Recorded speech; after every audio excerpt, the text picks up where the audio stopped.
Monday live. I have to apologize. I didn't realize I was live earlier, so I'm coming back on to correct that. So today I'm talking about RESPs and how you can set your child up for financial success by maximizing your RESPs.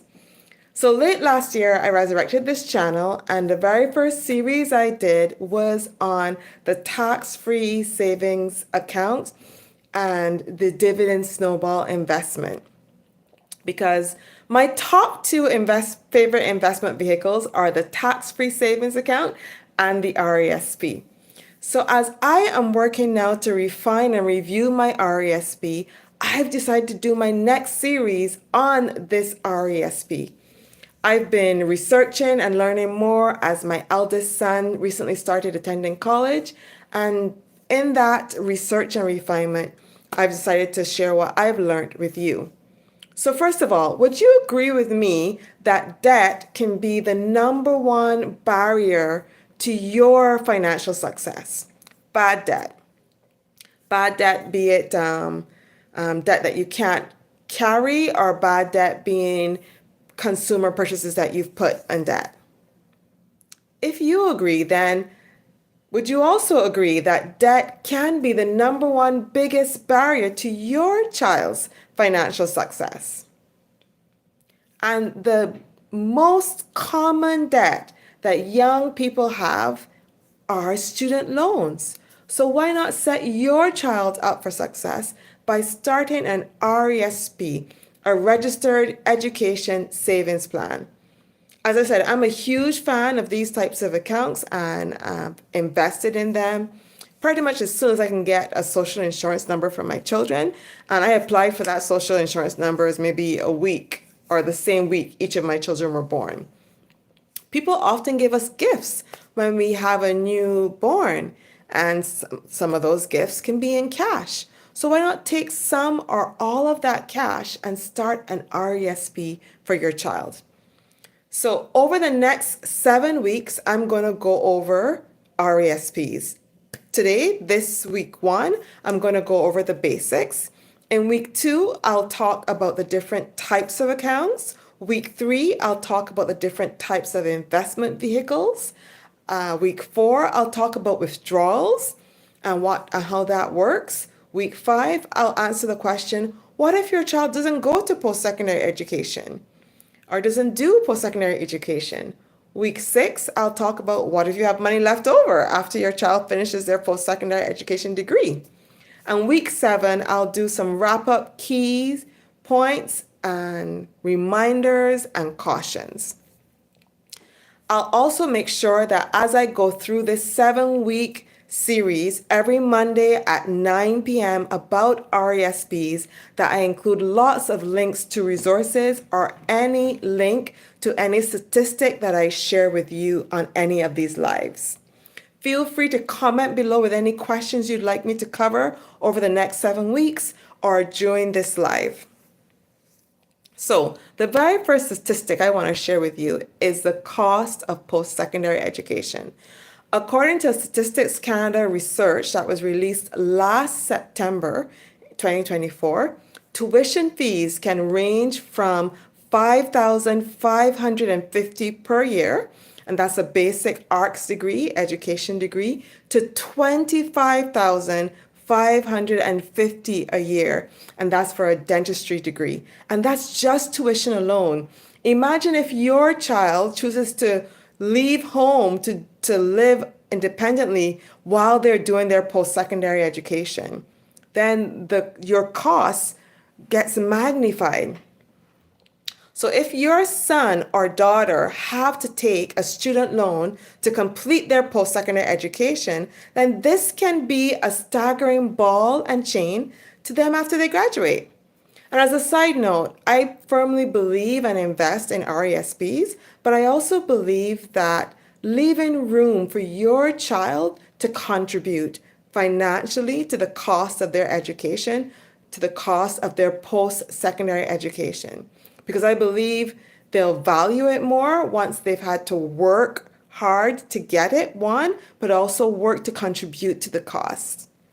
Okay, So an RESP, or Registered Education Saving Plan, allows you from the day you get the social insurance number for your child born resident here in Canada to put away amounts towards their post-secondary education.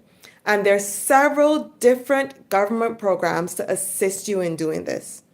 The key is that this investment grows tax-free until it's taken out in your child's hand during their post-secondary education, where that withdrawal is income that's taxable in their hands. However, usually when you are withdrawing and paying it out to your child while they're doing post-secondary education, the child pays little or no tax because this tends to be one of their lowest income earning years, and they often are eligible for education credits that help them cover that income. In general, my key mantra for investing applies to this scenario as well, which is start as early as you can. Every little bit counts with the time value of money. And last but not least, take responsibility to know what you're investing in, because no one else will care more about your finances than you. Okay, so let's talk about the basics of RESPs, which is this week's topic. Now there's two type of, so let's talk federal first. So you go into a financial institution, or you can go online to start an RESP.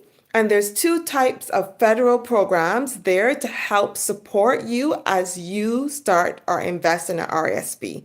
Those two federal programs are called the Canada Learning Bond and the Canada Education Savings Grant. What is the Canada Learning Bond? The Canada Learning Bond is money from the Government of Canada to help pay for post-secondary education. It provides an initial payment of $500 into your registered education savings plan and $100 for each subsequent benefit year that your child is eligible, up to when your beneficiary turns 15 and to a maximum of $2,000. I'll put a link to the Canada page about this so you can learn more about the details as you choose. The key difference and value about a Canada Learning Bond is that it's retroactive. So if your child was eligible but you did not apply, you can still apply, and the government will give you all the retroactive amounts. Also, if you are a young adult over 18 but under 21 and you believe that you would have been eligible for the Canada Learning Bond when you were younger, you can apply for yourself. And again, because it's retroactive, you'll get everything that was owed to you, which could be up to that maximum of $2,000 to help you reduce your costs for education. The key thing is with this, another key thing I should say with the Canada Learning Bond is that it's dependent on income. So check out the link below to learn more of those details, but that's the one federal program that's available in your RESP. The next one, as I said, is the Canada Education Savings Grant.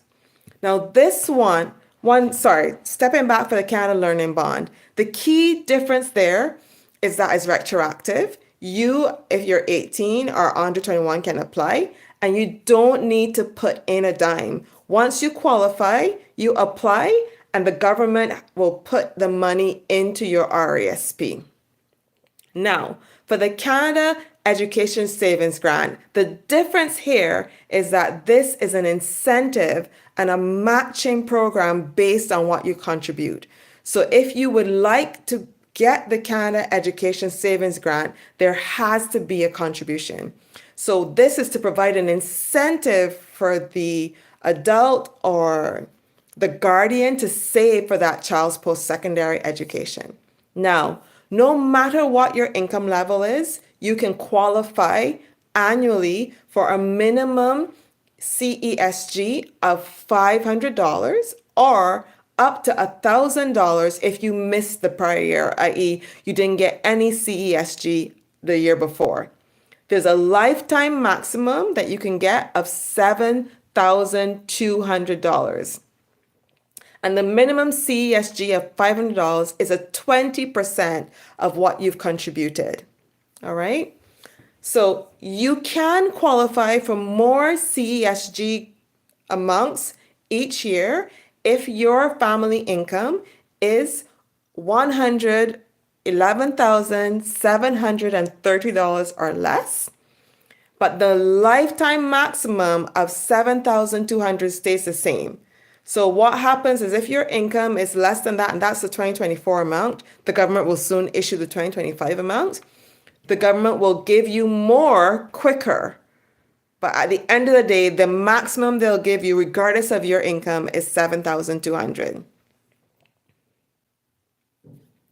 Beneficiaries, i.e. the child that you're saving for, can qualify for this grant up to the end of the year they turn 17. So basically from the time you get a social insurance number, which you can apply for pretty much as soon as you have your birth certificate for your child, up until the end of the year they turn 17, you are eligible to contribute to the RESP and get this matching grant. The Canada government designs this grant to encourage long-term savings. So I must caution you that there are additional contribution requirements if you choose to be last minute and say start your RESP for your child when they're advanced in age, let's say 15, particularly 16 or 17, or if you start contributing only in those latter years. In general, this means you need to start saving before your child turns 15 to be eligible to receive that savings grant if you contribute during the years that they're 16 and 17. Again, I will put another link in my show notes to the information on the Canada Education Savings Grant page from the Canada government. But in general, what I've understood is that you want to have contributed at least $100 per year for 4 years before the child turned 15. And that way, if you put in some lump sums in 16 and 17 near the end, you'll still qualify for the grant. Now, be it that you have the Canada Learning Bond or the Canada Education Savings Grant, if your child does not pursue post-secondary education, then these grants or bonds must be returned to the government. And I'll talk more about that in week 5, where I talk about what if your child doesn't go to post-secondary education. I think in this day and age, post-secondary education is almost a must for our children now. And that is college or university. It's a wide description. I'll tackle that in another video. I want to highlight that there are 2 provinces that also have similar programs. So if you live in Quebec or British Columbia, there are provincial programs. Let's start with BC. BC has the Training and Education Savings Grant and will contribute $1,200 to your child's RESP under this program.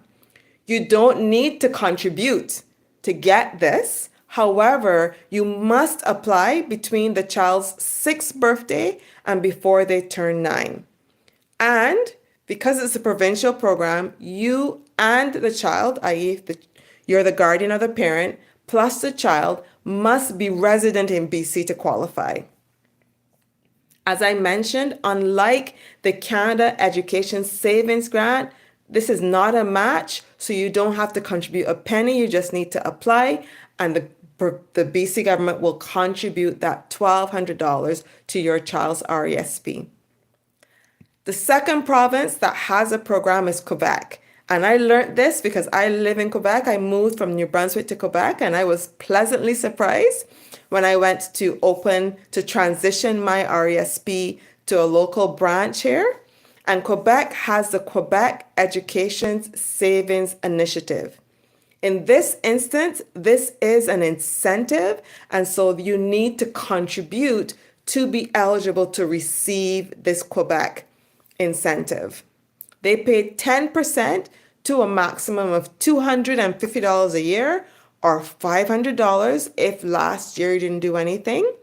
And they give you a maximum of $3,600 over the duration of your contributions up until the end of the year when the child turns 17. Now, the key thing that you must be aware of if you live in BC or Quebec is that not all RSP providers, i.e. the financial institution that you're going to open your RESP with, not all of them are registered with these provincial programs.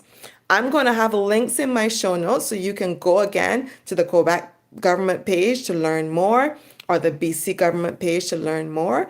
But whenever you're opening up your RESP, if you live in Quebec or BC, you want to check to make sure that financial institution is registered with the Quebec or BC government, because it's the financial institution that applies for those grants for you and not yourself.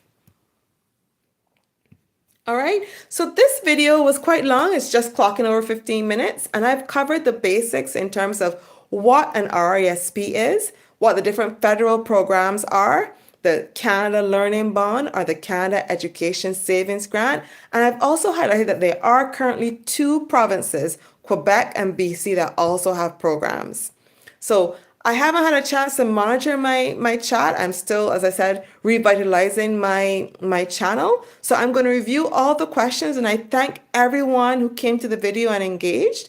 And I'll make sure any questions in relation to this topic that I didn't cover in this video or won't be covering in the other weeks, the other 6 weeks to follow, I'll try to answer those questions.